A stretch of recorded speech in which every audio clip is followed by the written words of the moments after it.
MiniWarGamer Dave here from MiniWarGaming.com. Welcome Wargamers to the Apocalypse Battle of Alkatron, the Imperium versus Orcs. You Wargamers are in for an awesome treat. Sit back, relax, and enjoy the death-filled show.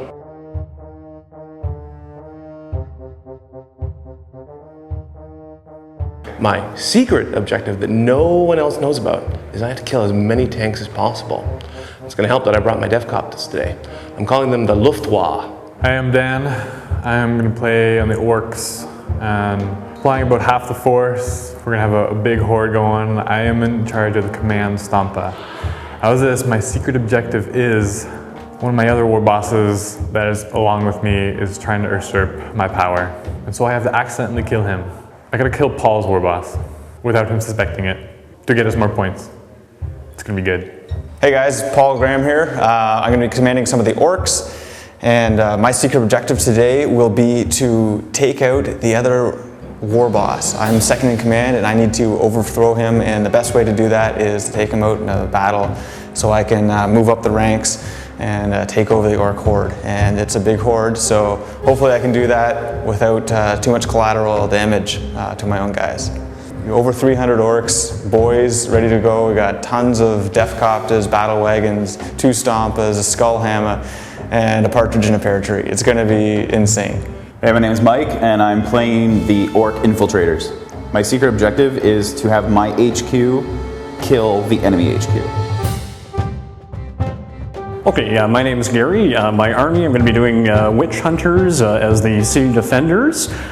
Secret objective is going to be to have my HQ die gloriously in combat against the nastiest enemy HQ possible. Hi, I'm Trevor Fulcher. I'm playing the Imperial Guard, and my secret objective is to destroy the biggest, baddest thing the enemy puts on the table when I arrive from reserve with my Thunderbolt fighter. Nice big blue plane, you can't miss it. No, you're not supposed to buy those yet. Okay, listen, when the market falls in Indonesia, then you start buying up their currency. Why did I even hire you? You're fired. I'm Joe from MiniWarGaming. I'm here playing this Apocalypse game. I guess I'm commanding the outside battlefield forces. I'm the Grand Commander. I think it's because of my jacket. I was told this was a formal event, so I dressed up. This is about as formal as I get, including the sandals. Yeah, I got the Imperium going. I got 2 tactical squads in there, 2 Terminator squads, a combat squad, one of the sniper assassin guys, I can never remember his name. My secret objective, I'm a headhunter. I am killing HQs. I am decapitating the army.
First off, thank you very much for preparing for this. I know that, especially the Orc players, you've been working extremely hard to get all your guys painted because we wanted everything painted so that this actually looked really cool, just as much as it's just as fun as it is cool to look at. Obviously, the Orcs it appears that the Orcs have a significant advantage, and that's actually the point of this narrative campaign, or this narrative Apocalypse game. The idea here is that this is pretty much the last stand of these Imperium at this city, and that they're trying to basically keep it from falling into the hands of the Orcs. And the Orcs have won in the skies, they've won in lots of other places, and they're finally marching to this last battle with the rest of their forces. And the Space Marines, or the Imperial Guard, and the sisters, basically the Imperium, they can hold out for long enough for the relief forces to arrive, and if they can drive back these orcs, then it basically that'll give them a big victory on this planet to allow them to start driving back the entire orc invasion. So unfortunately that means that since the orcs have won in space, you haven't received your Imperial reinforcements yet in space, that there's a huge orc spaceship orbiting that's going to be grabbing some asteroids with this or whatever you call those graviton guns and hurling them down into the field below. Now, anticipating this and realizing how important this command structure is right here, back inside this big building, the Imperium have erected a very powerful void shield. And this is a generator. They actually custom built this generator right in the middle of the streets so that it could project a void shield over the city, which comes out to here. This will actually stop even the asteroids from hitting. Asteroids will just bounce off of it and hit somewhere else. That's how powerful this thing is. And so the orcs, knowing that it would pretty much be impossible to penetrate that shield just from the force of their guns and everything, they've sent a large infiltration team through the sewers, which are going to be popping up at the various sewer grates inside the city. And so there is a very elite Sisters of Battle army inside, basically trying to hold those lines from those orcs long enough for the relief force to arrive, which is consisting of Valkyries and a bomber as well, and dreadnoughts and lots of other fun stuff. The Imperium have set up 3 artillery emplacements. These are not actually what they look like. We're using them as stand-ins for the guns. These things are going to fire Apocalypse barrages anywhere on this table, and they're strength 9 AP 2. So these are very important to destroy for the orcs to come in as well. But the orcs' main objective is to destroy this generator. As soon as that generator is down, it has, by the way, has armor value 14 all around, and it has 2 structure points. So as soon as it loses those 2 structure points, it's destroyed. That drops the void shield. In order for the orcs to win, they need to destroy the objectives in here and also get as many trucks and battle wagons and anything else that can transport troops across this bridge. Okay, so for everything you get across the bridge, you get points, and for each objective you kill, you get points as well. Now, the Imperium wins by staying alive long enough, and so you could be completely destroyed as the Imperium and still win, even if they've come in and destroyed everything, if you stayed alive long enough, because for every round that any of these are alive, you get a point per objective that's alive. So you basically get 4 points per round that they're alive. So if you can keep them alive for 2 or 3 rounds, it's going to be very hard for the orcs to win enough points to be able to win the game. And of course, one of these is the command stompa. Which one is the command stompa? This one. If you destroy this, the Imperium forces destroy this, they get 2 extra victory points. And also, every single person has a secret objective that they're not allowed to tell anybody else.